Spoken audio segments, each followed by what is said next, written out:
درود بینندگان عزیز، برنامه نوبتی چرخ گردون است. همصحبت امروزه ما خلوتشاه محمود، ژورنالیست سابقه‌دار، کارشناس مسائل سیاسی که به علت گرفتاری ها چند مدت از مسئله تحلیل حادثه ها کنار رفته بود، باز دوباره به میدان ژورنالیستیک برگشته است. خوش آمدید خلوتشاه. سپاس و تشکر. خوش هستم که شما را امروز میبینم و از دوستان نه فقط سابق و از دوستان صادق امروزه ما هستید. همیشه کنارتان خواهیم بود و در خدمت شما.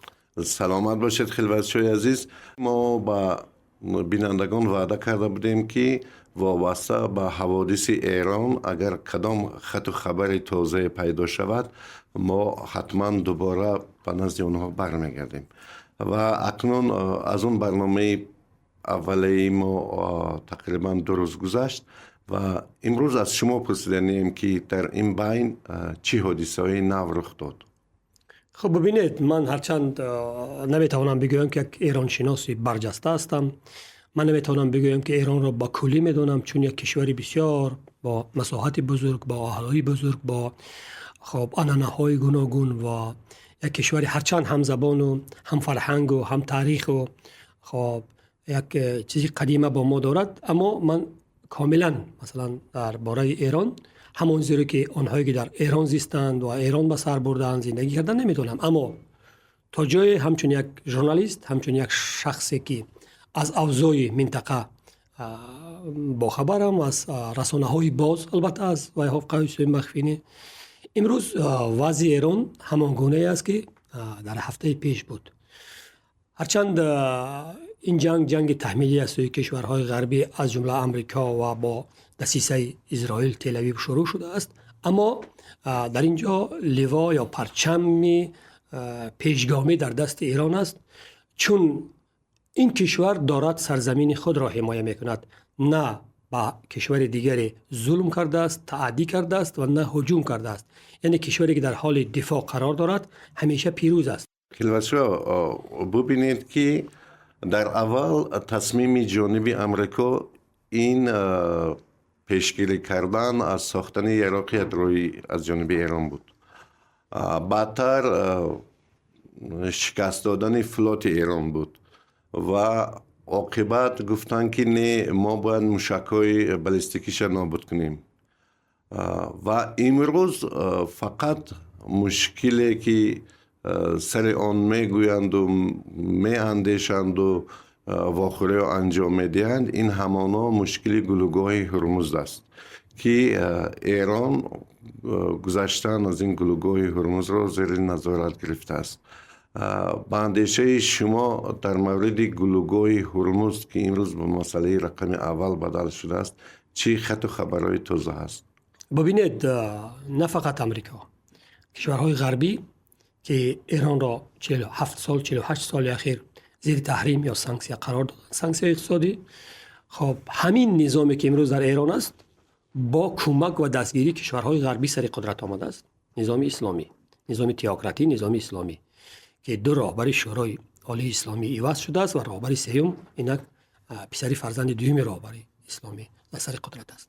خب امروز که مناسبت‌های جهان غرب و امریکا نسبت ایران تغییر می‌یابند، این چیزی نو نیست. هنوز از اولی سال‌های 90 امریکا و کشورهای غربی اعلام داشته بودند که ایران در صدد دستیابی به سلاح هسته‌ای است. این درباره 37 سال پیش بود.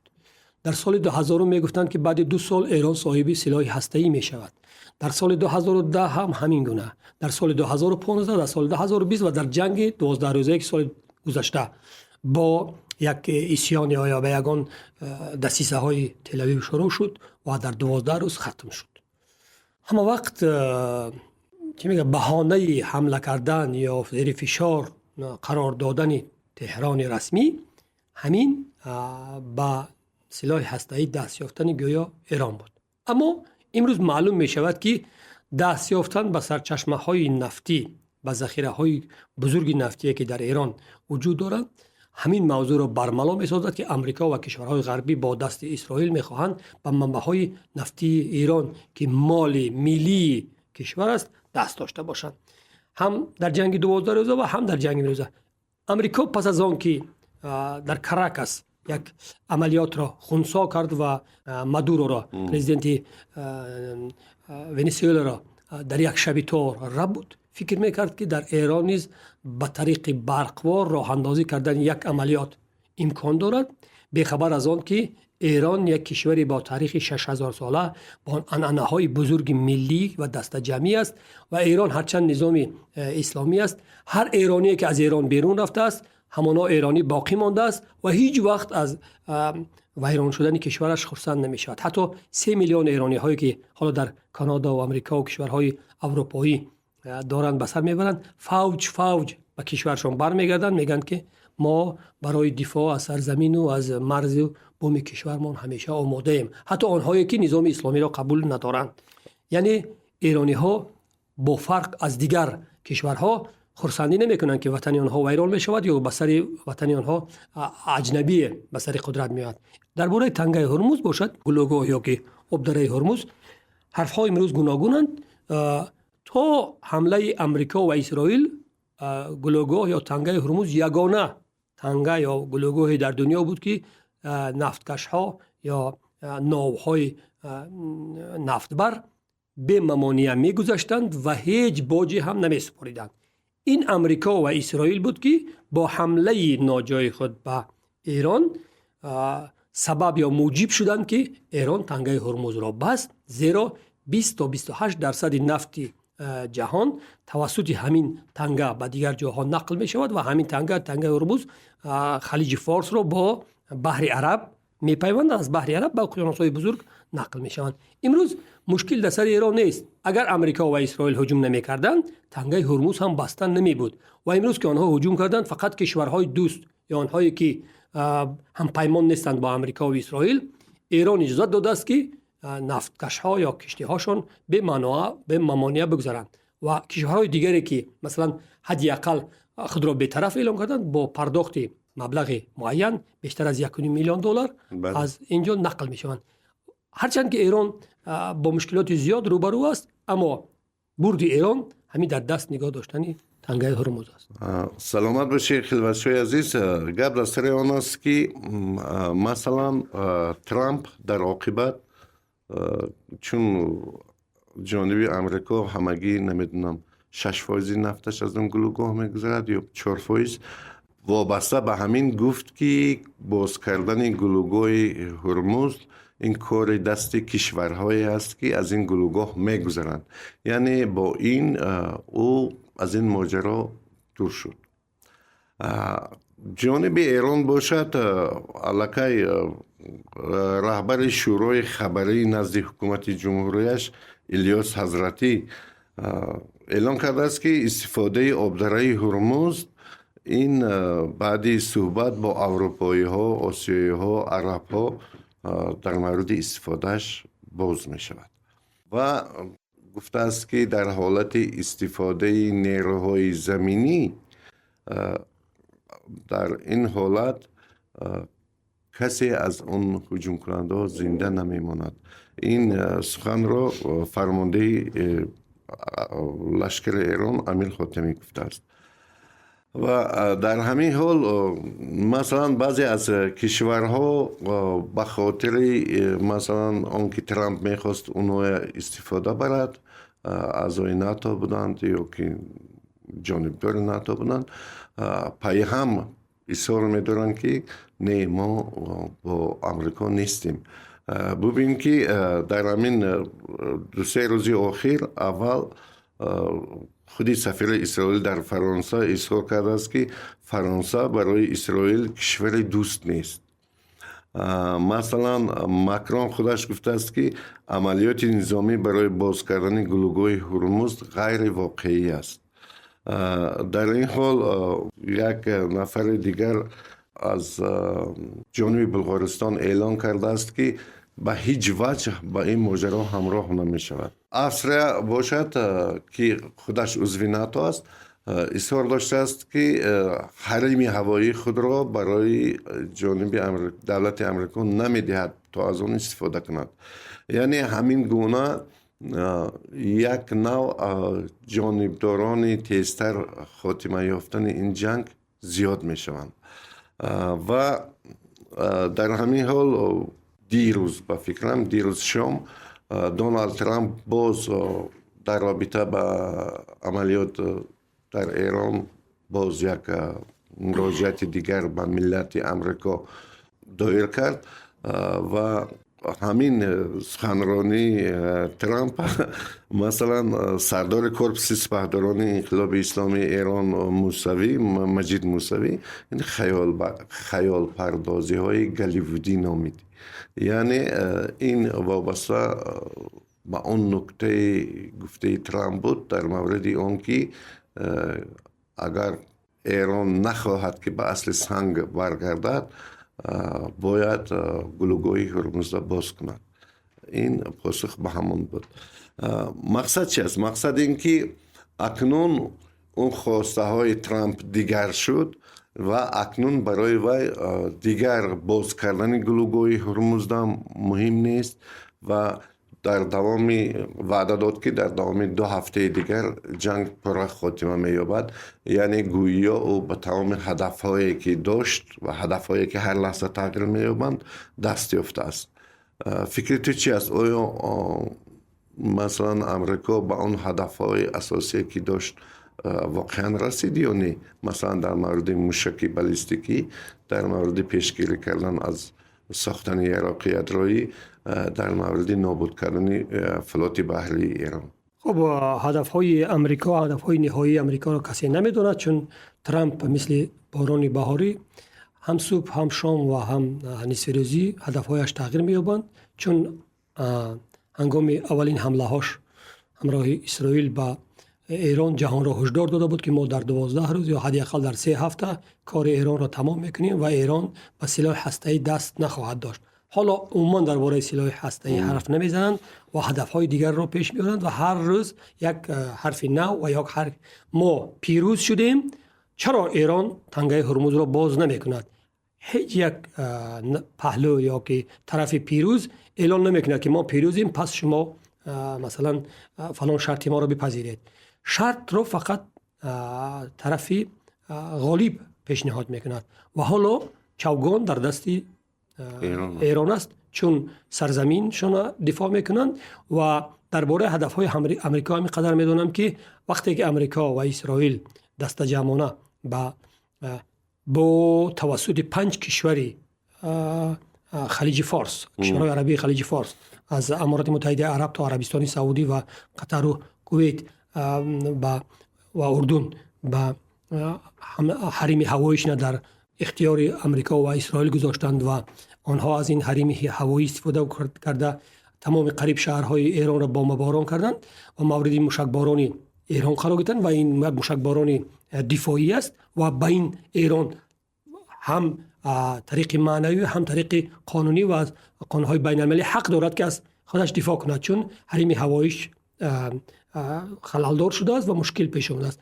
من نمیدونم امریکا تا کجا به هدفهای خود رسیده است، اما وقتی که امریکا و اسرائیل به ایران هجوم کردند درازی حرکت موشک‌های ایران همگی از 1600 تا 2000 کیلومتر بود. حاضر ایران قابل است که تا 4500 کیلومتر موشک‌هاش پرواز کنند. حتی یکی از چی میگن ویای بحری بریتانیا کبیر را هدف قرار داد چند روز قبل و امروز اعلام کرد که موشک بالستیکی دارد که قابل حرکت یا پروازی 10,000 کیلومتر را دارد. یعنی هر قدر زنگ را زیاد فشار دهی صداش بلندتر می شود. من فکر میکنم تحریم هایی که در طول 49 47 سال 48 سال اخیر بالای ایران بودند در همین 2-3 ماه اخیر چنان ایران را منسجم کرده است که مثلا با از بین بردن علمان و هسته‌ای ایران و فیزیکدان ها و اقتصاددان امریکا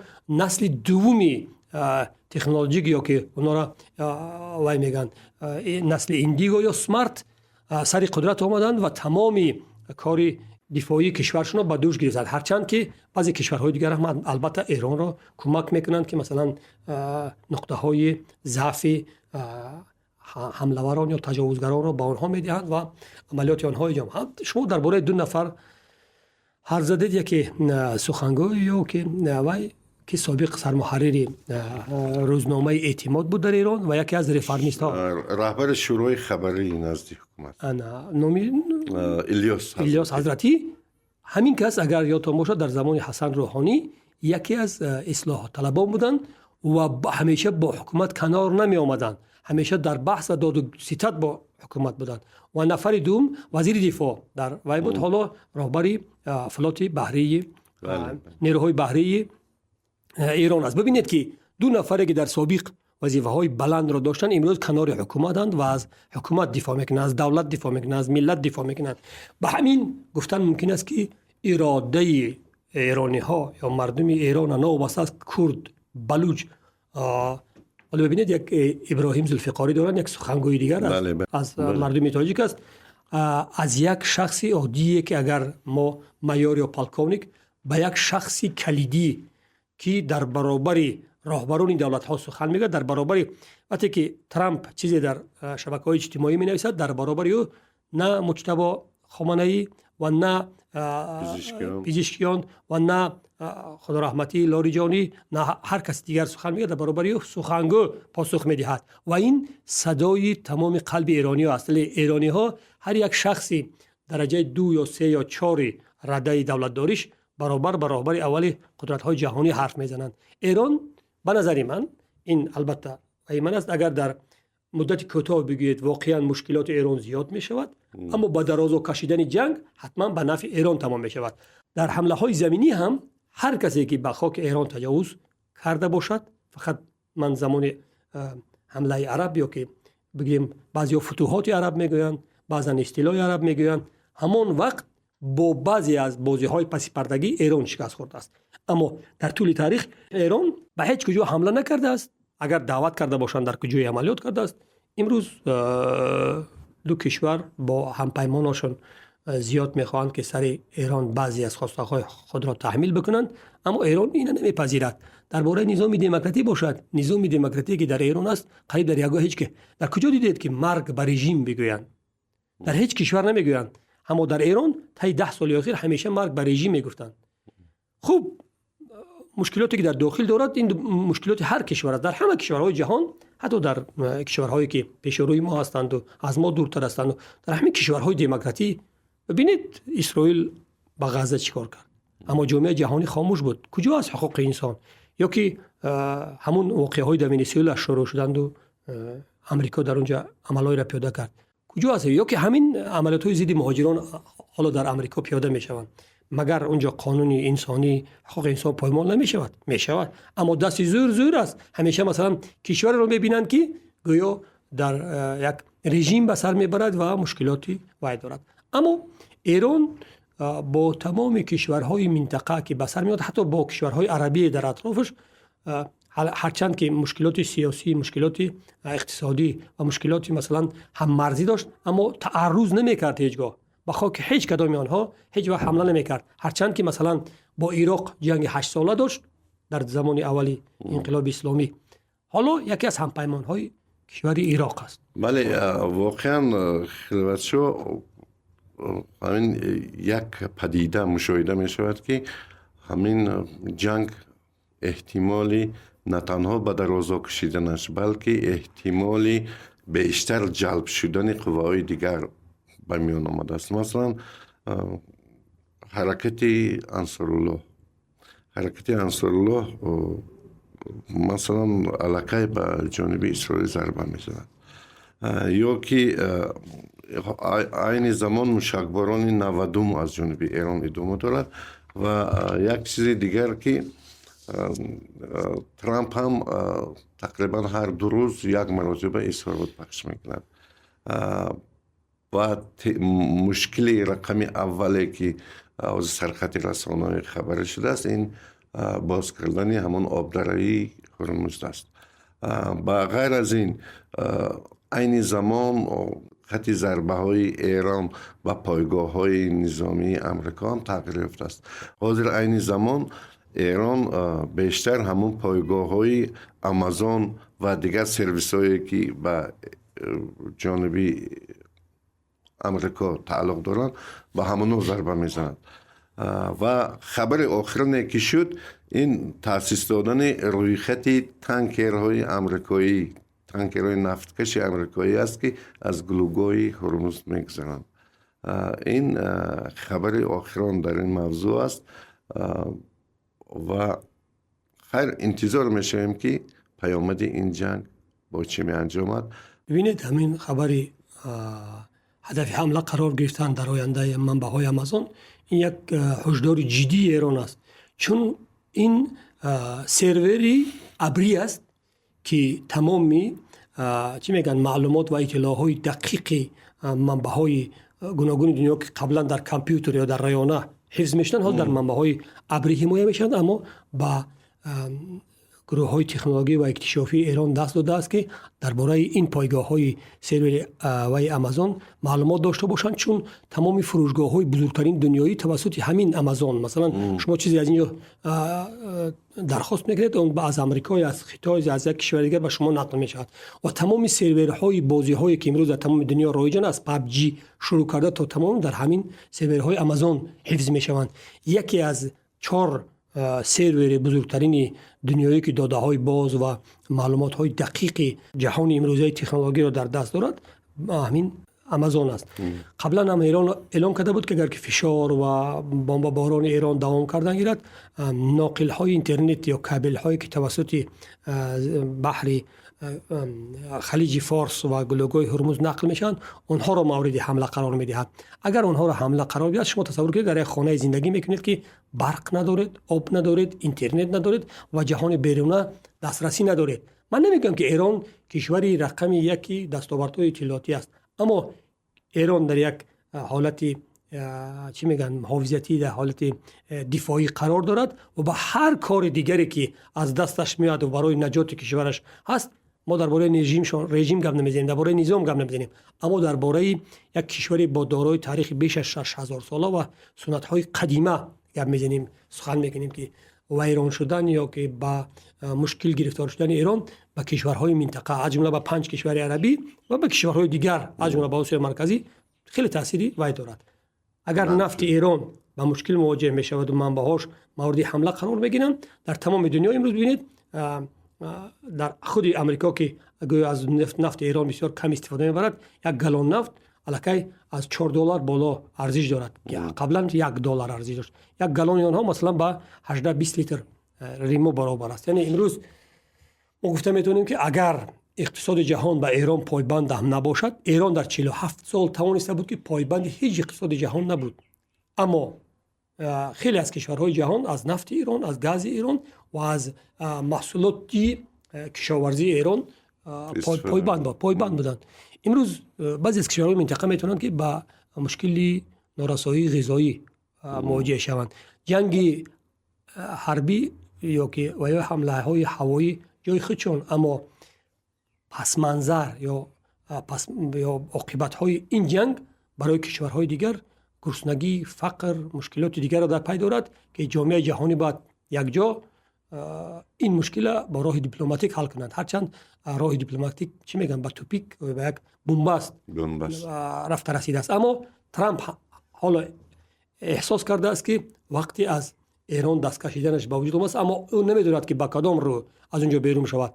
فقط یک راه دارد، هیچ پیروزی در اونجا ندارد، اما اعلان میکند که ما پیروز شدیم و چی میگن خواسته های خود را عملی کردیم و از ایران بیرون شدیم.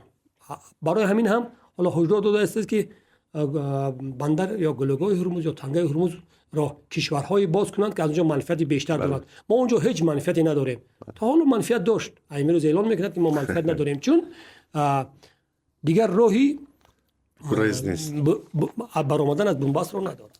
با امید غلبه دیپلماتیایی صلح‌آمیز، مصالحت‌آمیز و آرامش در دنیا، ما هم فکر میکنیم که باید این موضوع طریق دیپلماتیک حل شود، نه طریق زور و سلاح و بمب‌اندازی. بله، تشکر خلوت‌شوی عزیز.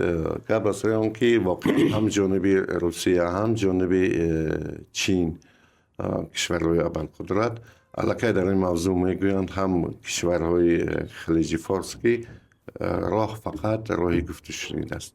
امید میکنیم که این گفتگوشنی تیزتر صورت گیرد و این جنگ ختم شود. بینندگان عزیز، این بود برنامه نوبتی چرخ گردون با شرکت خلوتشاه محمود، کارشناس مسائل سیاسی، یکی از روزنامه‌نگاران سابق دار. بعدی یک مدت دور شدن از ژورنالیستیک. تشکر. سلامت باشید. سلامت باشید.